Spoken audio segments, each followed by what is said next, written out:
Did you know Super Awesome Mix has an app? Go to the Apple App Store today and download Super Awesome Mix. It's free. You could start creating and sending your own digital mixtapes in just a few clicks. Also, there's links to our Instagram account and a link where you can follow your favorite podcast. Speaking of which,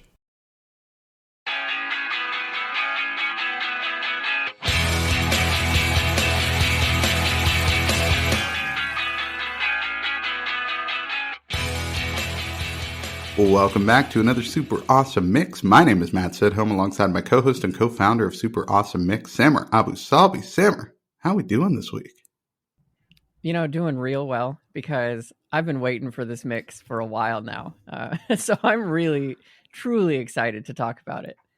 Well, I'm excited too, just because, let's just tell the people what it is. We're going to do an introduction to Metallica, and this was put together by Samer, who got to see them live earlier this year on their big stadium tour.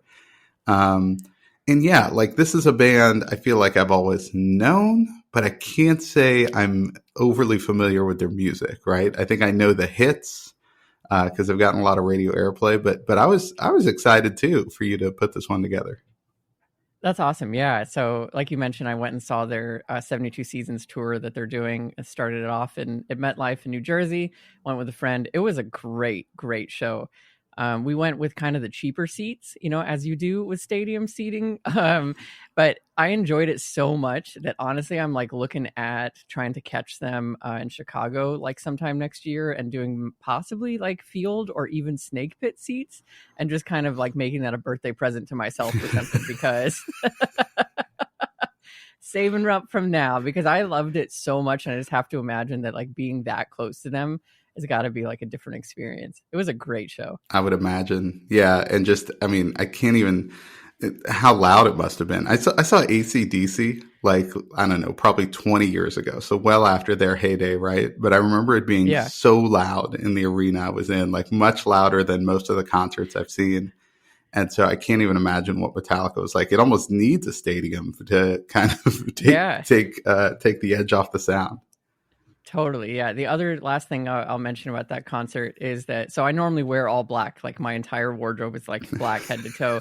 And I texted my wife whenever I got there. I was like, oh my God, I found my people. Everyone there is in all black, very metal. I'm very metal of everyone. And, that's just who I am, Matt. I'm just a metal guy. So, yeah. Metal lifestyle. If any longtime listeners were piecing together a picture in their head of what Samer looked like, the all black probably fits, right? I'm guessing most of you had that he wears a lot of black. Yeah, exactly. All right. So Samer put this one together. So I will introduce every song. I will not say by Metallica on every song because, hey, everybody, it's 12 songs by Metallica. All right. We're just going to spoil this. Let's get into it. Track 1, you picked No Leaf Clover. And this one is done live with the San Francisco Symphony. Yeah, so before we get into that song, let me just tell you how I structured this one, because I did it a little bit differently than other introduction mixes. I made it in a sense of how I was introduced to Metallica and what made me fall in love with it. So those first 3 songs are the songs that hooked me and then got me to go into the rest of their discography. So that's why it opens a little bit out of order here with No Leaf Clover. It was the first song. I remember actually downloading it from Napster. So it was really, Napster quality, which is great. But oh my gosh, I was obsessed with this. And I think this song really also proves kind of how metal and classical, and I've said this many times before, are not that far off. And I think it also speaks to kind of the melodies and the power that Metallica has. And I think why they've had such a long career in this industry, because their stuff works really well with classical elements. And it's almost poetic in a way. And I love this song. I've always loved the lyrics of this one because it's kind of rough.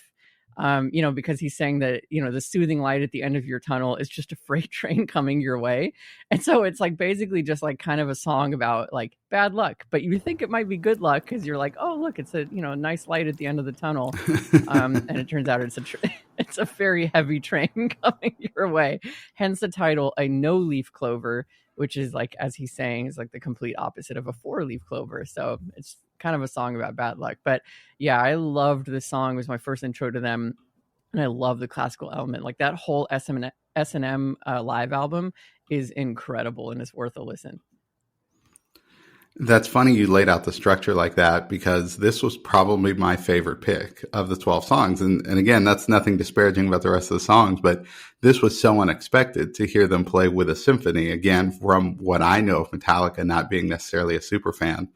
But yeah, I loved this one and hearing the symphony with them. And you're right. I think gives a lot of credit. And I say this a few more times, in my notes, like looking at them is, like musically, they're really talented. Yeah. And I think in the heavy metal genre, that gets overlooked a lot. And I think pairing them with the symphony maybe highlights that. So I could see why somebody would get hooked listening to something like this. Totally. Yeah. No, I'm glad you liked it. All right. So track 2. So this would have been another one that kind of drew you in. It is the Call of Ktulu. Yeah. So this is one that was introduced to me by my brother-in-law, who was 12 years older than me. So like he grew up definitely in like the 80s. He was like born in the 70s, grew up as an 80s kid, and kind of got into Metallica. He was also really into H.P. Lovecraft, like the horror stories. And so this is actually based off of the Call of Cthulhu, which is a H.P. Lovecraft novel. He was a horror author, as I mentioned. And so, yeah, like I thought, this just kind of really shows the power of their guitar work. And again, how it's like just kind of classically beautiful. What's really funny, so this is off the album, Ride the Lightning from 1984. So still kind of early metal days for them. I played this song for Sarah, and she was like, "Oh, the opening is really pretty." And then, of course, it gets really into like, like a harder metal sound. But I hooked her on those opening notes, and she again kind of appreciated that. Yeah, like I think they just have like beautiful melodies and really great guitar play. And it's awesome once the drums kick in and you play it loudly. Like it gives me chills to listen to it, and it's a long song. Like, I think this clocks in at almost 8 minutes. So. But wow, it's awesome. Yeah, this was a great pick, and from when it came from, so this is 1984, right? When this album was released, it had the opening almost reminded me of something from like Led Zeppelin, and like that kind of softer classic rock feel. Totally. But then you're right, the song kind of evolves into what you might think of Metallica, right? Yeah. Like, and so I thought it was kind of cool from an introductory standpoint. It's funny you did this for Sarah because I'm like, if you like classic rock, it's like you can listen to the beginning of this and then just watch them transform a little bit into, hey, look, this is what this can become. Yeah. And so I thought it was like just great and really cool from one of their early albums that it almost felt like they were building a bridge between like, this is what you're used to listening to and this is what we are. Yeah, I think that's exactly well said. I love that. All right. So track 3, you go with Nothing Else Matters. All right, so now we skipped ahead to 1991. This is a known controversial album from Metallica because it's early 90s now. They've had like 3 or 4 thrashing metal albums, and then they release what is later to be known as the Black Album, but it's really just the self-titled Metallica album. That is like a little bit more, like mainstream, let's call it, like a little bit more like rock, less metal. And so I think a lot of their early fans got really annoyed and they thought that like Metallica like departed from their sound. But honestly, like if you look at the song list on this album, I think this is what introduced a lot of people to Metallica and like just blew them up, right? So Enter Sandman, Sad But True, The Unforgiving, Nothing Else Matters, Wherever I May Roam, like all of these are songs that you're probably familiar with. If you don't know the title, you've probably heard the song.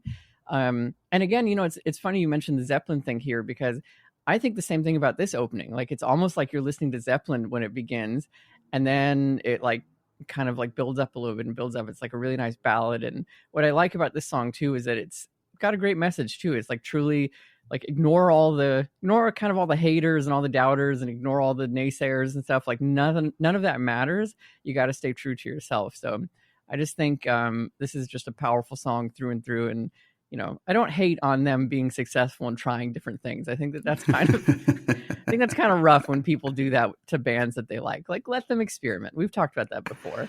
Yes. Yeah. When a band goes mainstream, it's like, oh man, you guys sold out. And it's like, well, okay, they do need a job at some point. They have to pay rent and Totally. But you're right about this one. 1991, I mean, I was a freshman in high school at that time. And so you got this and you've got Nirvana coming on. And so it's like two very different styles of like rock music, right? Yeah. But both became just monster hits. So like you just read off that album. I feel like I've heard that album so many times. And this was really my intro to Metallica, right? And so definitely heard this song a million times, as well as the Unforgiven, which I think is later on this mix. And so yeah, just big hit after big hit. And you're right, it gets a little power ballady versus like some of their earlier, like just straight ahead heavy metal stuff, but it's still pretty good. I agree. And actually, if you're like really into this album, they did a 30-year anniversary a couple years ago where they invited basically every artist on the planet to do like covers of their songs. And there are some really good ones of this song in particular, that are just kind of like, they give you chills just to hear other artists' take on it. And I think it's really cool. It's good for a future covers mix. I might bring one in. Nice, nice. All right, now we're going to go back in time, and it is the Four Horsemen. Yeah, I was waiting for you to say by Metallica, and we already covered that. That's not. And this one, let me check my notes, is by Metallica. Yes. Thank you. All right, now I'm keyed in. Yeah, so this is their Kill 'Em All album from 1983, and even from the title alone, you can kind of get a sense of their energy, right? Like it's coming off of like the punk sound movement in the world and very heavy metal sound here.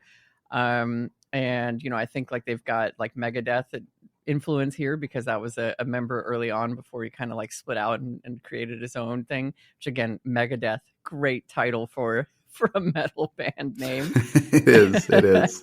But yeah, it's interesting to have definitely the juxtaposition between Nothing Else Matters and to kind of hear this song, right? And you understand why I think fans didn't like that Black album, because like this has screeching guitars that are super high pitched, like the choppiness of their voices, like you definitely hear the kind of punk influence, I think, in this metal, intro to the world for their album. So very, very different, but honestly, I like it. Like, I think it's great. And if you're into the metal sound, like you're going to love this one if you haven't heard it. Well, and from a lyrical standpoint, I felt like this one was much more in line with kind of those, 70s, like kind of hard rock or early heavy metal where, it's kind of a little bit esoteric and about like the end of the world and stuff like that. So it's a little bit more in line with that. What's funny hearing this right after Nothing Else Matters is how the sound of James Hetfield's voice is so much higher, right? He just sounds younger. Yeah. Right. And not younger. He's not 12 years old when he's singing the song. Right. But obviously, years of recording music and singing, and especially with the energy that he sings with, you see how his voice kind of evolves. Yeah. It gets more gravelly through the years and a little bit more weighted. Yeah. And we've talked about that with Bruce too. I think his voice as well has kind of aged. It sounds like him. It's interesting, right? Like it's definitely still Bruce. Just same as it's James here, but yeah, it kind of evolves into this different thing. It's cool. Yeah, because I wasn't as familiar with some of their early songs, like I think that was really cool for me to hear just how his voice kind of changes over time. And he still sounds great, honestly. Yeah, totally. All right, track 5. This is For Whom the Bell Tolls. Yeah, so now we're in 1984. This is, again, the album Ride the Lightning. This is, funny enough, like the bell tolling you hear at the beginning is Lars, who's the drummer on the band, hitting a giant anvil. I guess they had an anvil, and he just like whacked it, and they were like, that sounds like a bell. And so they brought that song in, so I thought that was great. I like how he just had an anvil. I know, I have a lot of follow-up questions to this little factoid. I know a lot of people. I don't know one person with an anvil handy. Me neither. But maybe when you become a metal band, you get like a kit from Acme. Like that's true. You become a blacksmith as a side project. Right. The name is metal, so that's it kind of makes sense. It tracks. It makes sense. Yeah. But yeah, so I think, this song just sounds like dark and ominous. And I think they do a really good job of producing that energy with their music. It's honestly, it's like a take on the novel of the same name, For Whom the Bell Tolls, the Hemingway novel. And I think the lyrics are really good here. Like, I think they kind of get into that storytelling a little bit more. I love the lyrics here, like constant chill deep inside, shouting gun on the run through the endless gray. On they fight for their right, yes, but who's to say? For a hill men would kill, why? They do not know. And I think that that's like really powerful of just kind of speaking about, oftentimes people fight wars and they themselves, especially on the front, like they don't know why they're fighting and why they're fighting for that hill. And so I think this like really does a good job of kind of speaking to that and taking influence from a very well known novel. Yeah, my thought here was like, if there's a high school English teacher who hasn't used this song to try to encourage their students to read this book, and that's a big miss, right? Yeah, agreed. Like I had a high school English teacher who brought in all sorts of rock music, but was never once like, "Hey, listen to this Metallica song. It's about this book." I would have been like, "I'm in. Let me read. Let me read this book." I love that. Yeah, it would have engaged me for sure in a different way, no doubt. All right, track 6. It is Master of Puppets. All right, yeah. So 1986, off the album the same name, Master of Puppets.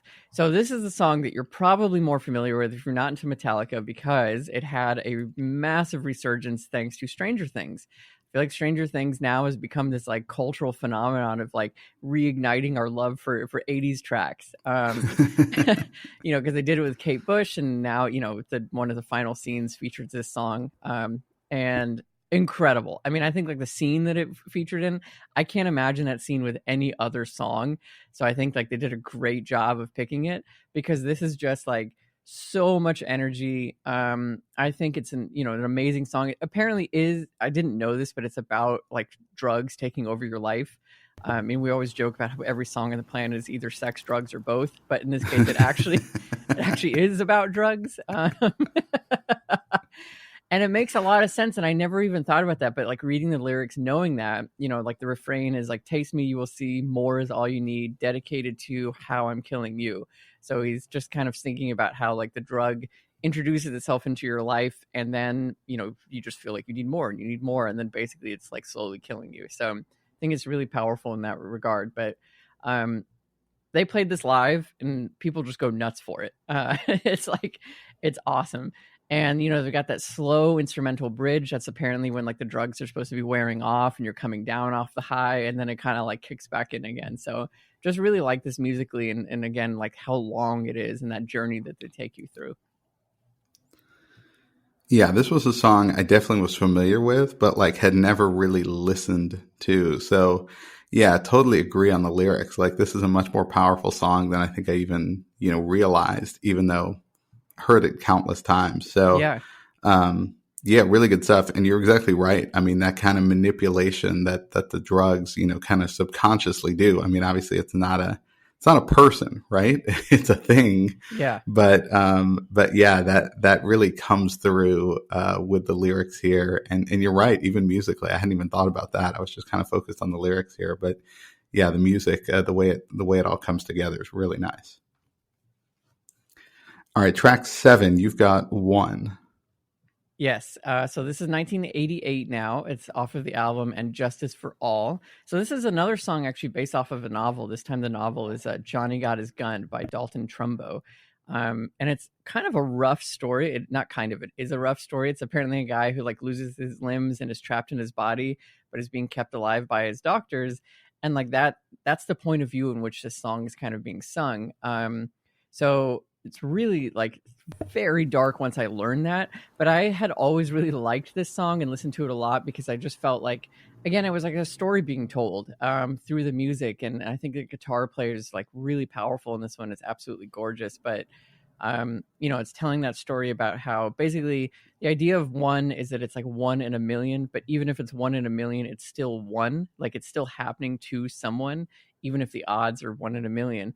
So I think that that's like a really powerful, kind of message here. And unfortunately, in a very dark way, that 1 in a million isn't like winning the lottery. It's something terrible happening. So yeah, again, very, very thematically appropriate for Metallica to kind of pick these dark themes and sing about them in the 80s. So, but I just have always really liked this musically and sonically. Yeah, I agree. I mean, reading the lyrics here and kind of knowing the backstory, I'm just like, man, that is dark, but really well told from a story standpoint. And you mentioned the guitar, like it almost sounded like a Spanish guitar. And again, speaks to kind of their technical skills, not just kind of straight ahead, shredding guitar, kind of heavy metal. Like it's really nuanced. And so this is a good example of both just their songwriting kind of being elevated above maybe conventional heavy metal groups, and then also their musicality. So yeah, really like this one. All right, track 8, you've got The Unforgiven. Yeah, okay, so we're back to the Metallica album, 1991. This song, funny enough, is, like normally I'll play these songs and then as I'm listening to them, I take notes and I'm like reading up on them and everything. That's usually how I prep for these episodes. This is one where I basically had to listen to it 2 or 3 times because I kept forgetting to take notes because I would just start singing it and get really into it. Because I find it to be, and most of the songs on this album, I think that's the case, and that's part of why it became like so mainstream. Is like you can sing along to them.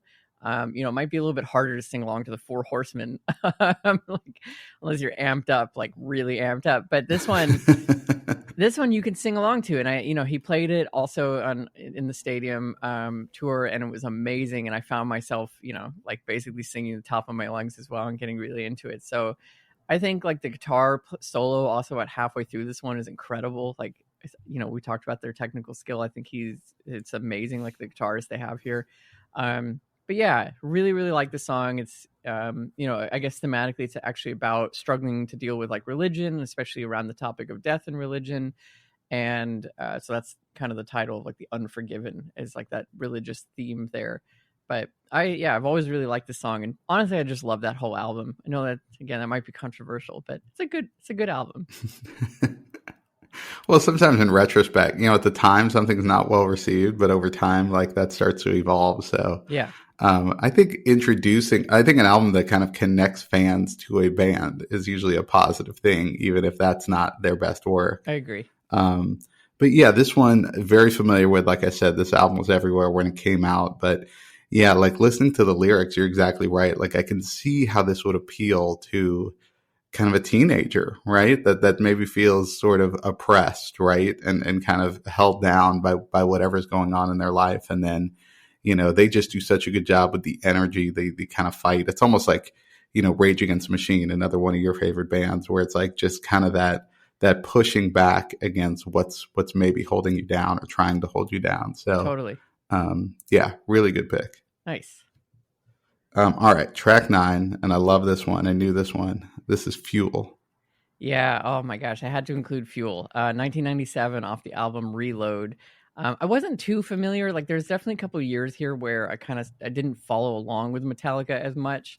But this song, I mean, was played everywhere. And just from the opening notes, give me fuel, give me fire, give me that which I desire. It's like you are off on energy, like, rainbow, basically. Like, it is so high energy. It's so crazy. Also played this on, in the stadium tour, and people just lost their mind. It still keeps that punch all these years later. And yeah, I mean, even just like the lines like "quench my thirst with gasoline" is like such a great line, and just actually says so much with that one line, right? Like that you've got a thirst, you've got like a hunger for something, and you're quenching it with gasoline, which is not something you would traditionally want to do. I do not recommend quenching your thirst with gasoline. So yeah, I just think that's great, and just kind of speaks to this like insane ride that the song is going to take you on.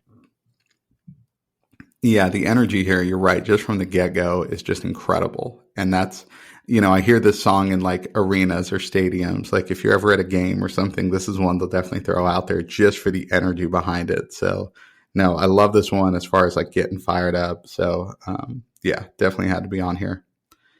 All right, track 10, you've got The Memory Remains. So yeah, same album, Reload. But this is another one that I have just always really loved, and kind of, played a lot. And I think it's also another great storytelling one. It's about someone who basically had their 15 minutes of fame, and then that went away, but they're like searching for it forever. And they kind of get trapped in this almost like Narcissus thing of like trying to recapture that magic of having the fame and adoration of fans and everything, but they're haunted by it in a way. So hence like The Memory Remains. This features Marianne Faithfull on vocals, who, had like, I guess, a career where she sang As Tears Go By, a single of hers, and was also the girlfriend of Mick Jagger. She's the one who's singing the da da da da that line, which is great. As I always do, shout out to the lyricists who wrote out all the da-das. It's great. But yeah, I think it's great. Like the writing in this one is really powerful. One of the lines that I like is like, twisted vines that grow, hide and swallow mansions whole, dim the light of an already faded prima donna. I just love that imagery of like the vines that kind of overgrow and take over like these, this house, this mansion.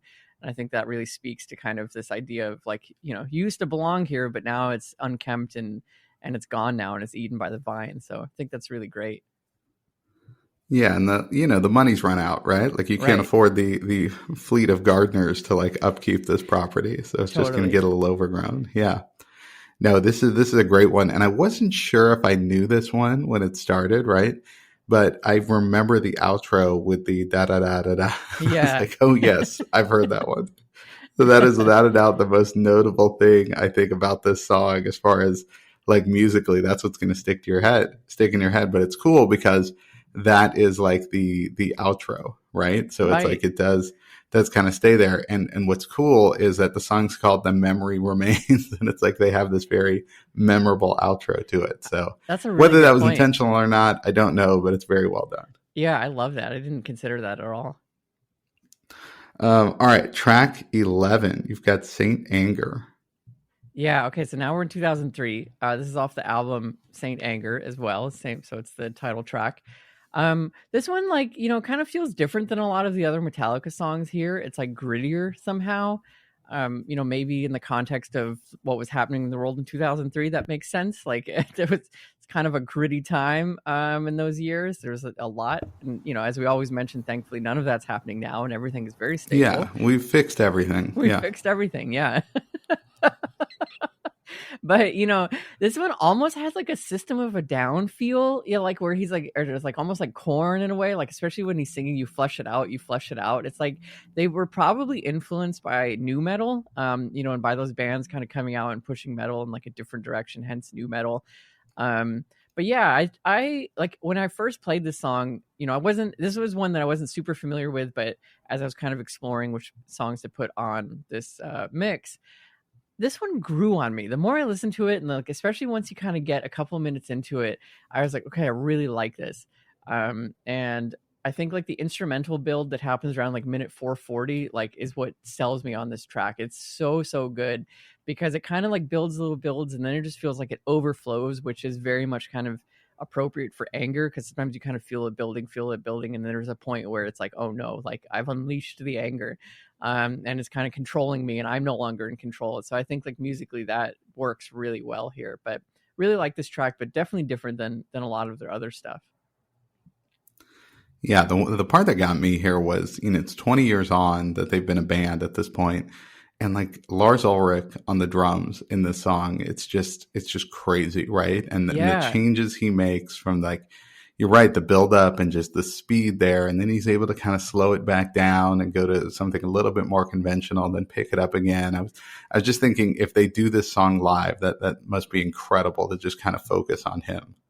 Totally. Yeah. Watching him play the drums for, like 2.5 hours is kind of incredible. I have a lot of respect for drummers, especially because it's so physically involved, and they are just buckets of sweat by the end of the night. It's insane how much work goes into, especially on these like way more drum intense songs, like, heavy rock and metal.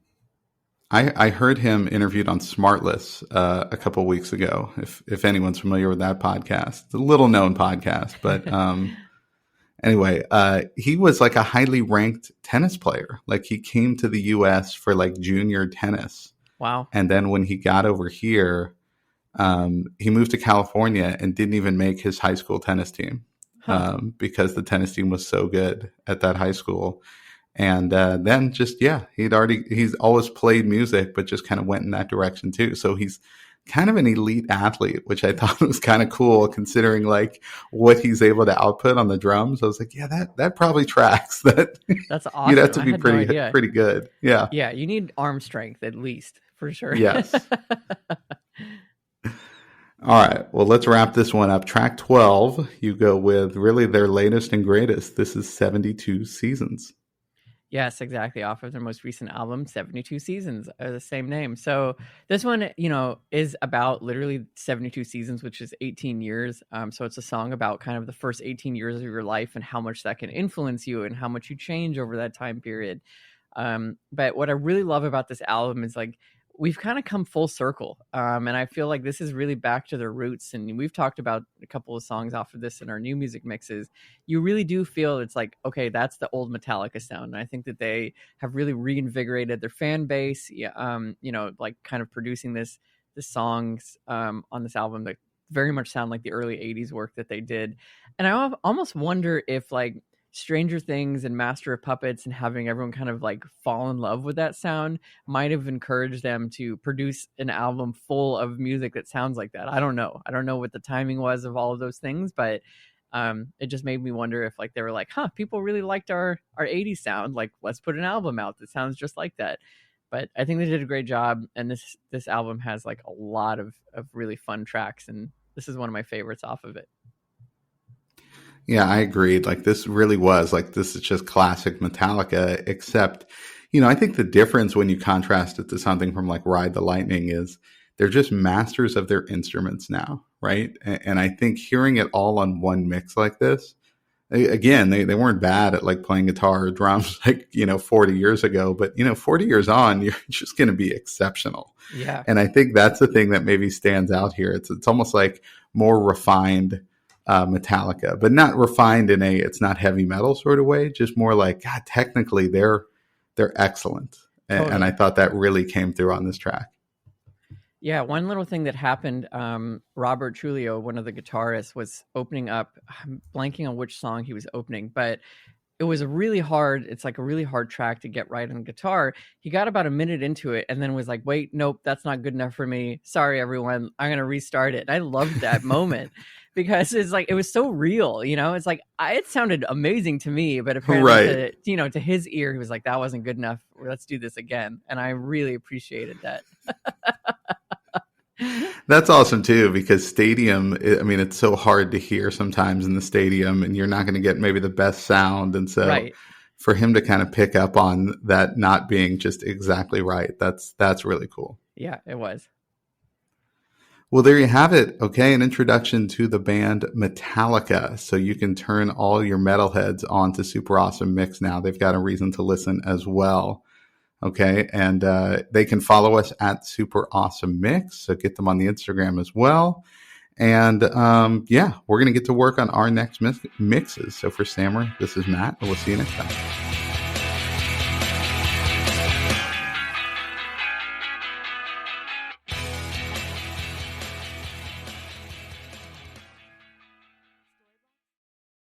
Super Awesome Mix is brought to you by DLM. Make shopping easy with DLM, the one-stop shop for all your casual clothing needs. Shop DLMsupplyco.com and enter the promo code AWESOME at checkout to save 15% off your first purchase. That's DLMsupplyco.com.